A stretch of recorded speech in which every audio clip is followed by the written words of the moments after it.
ẹbọra òwu tó tún jẹ́ balógun ìlú òwu ní ilẹ̀ ẹ̀gbá ní ìpínlẹ̀ ògùn tó tún jẹ́ ààrẹ tẹ́lẹ̀ lórílẹ̀‐èdè yìí ìyún olóyè matthew aremu òkìkíọlá olùṣègùn ọbásanjọ́ ẹni tí ó gbáyé mọ̀ sí bàbá ìyábọ̀ bàbá ti dùkú ọ̀rọ̀ lu ààrẹ bọ́lá ahmed tinubu lórí bí orílẹ̀‐èdè nàìjíríà ṣe gba bó ṣe rí lásìkò yìí pàápàá tí ebi ìnira àti ọ̀wọ́n gógó tó gba gbogbo ìlú. Kì í ṣe ìròyìn mọ́ pé láti ọjọ́ kọkàndínlọ́gbọ̀n oṣù karùn-ún ọdún 2023 ìyún the 29th of May 2023 ó ní ààrẹ Bọ́lá Ahmed Tinubu ló gba ìjọba orílẹ̀-èdè yìí. Ní kété tó sì di ààrẹ ni ló ti kéde yíyọ owó ìrànwọ́ epo èyí tí wọ́n ń pè ní petroleum subsidy,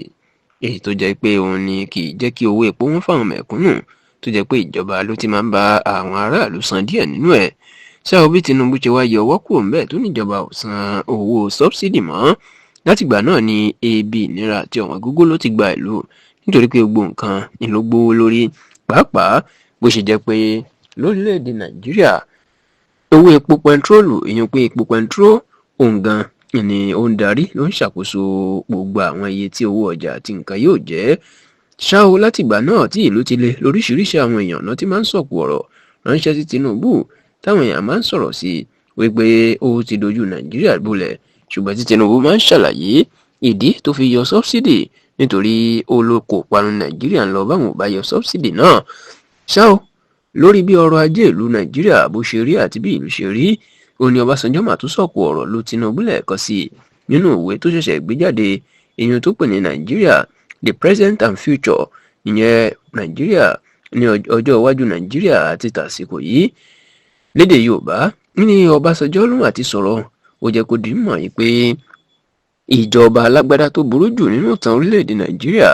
ìyẹn the worst civilian government in Nigeria, ó ní ìjọba olóògbé Muhammadu Buhari tó jẹ́ ẹni tó ṣe ààrẹ kọjá, tó sì ní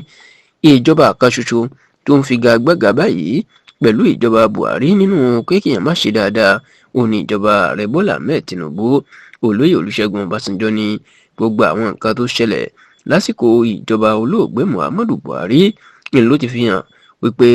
kò mọ ọ̀pọ̀ nǹkan kan nínú ìjọba, àti pé ohun tí wọ́n bá sọ fún un ni ló ń sọ, tí ọ̀rọ̀ ẹ̀ dàbí ohun tá a bá fọn sí fèrè ẹni fèrè ń fọn síta. Kódà ó tún jẹ́ kó di mọ̀ pé jẹgúdújẹrá inú ìjọba Buhari ó ti lágbára kọjá sísọ,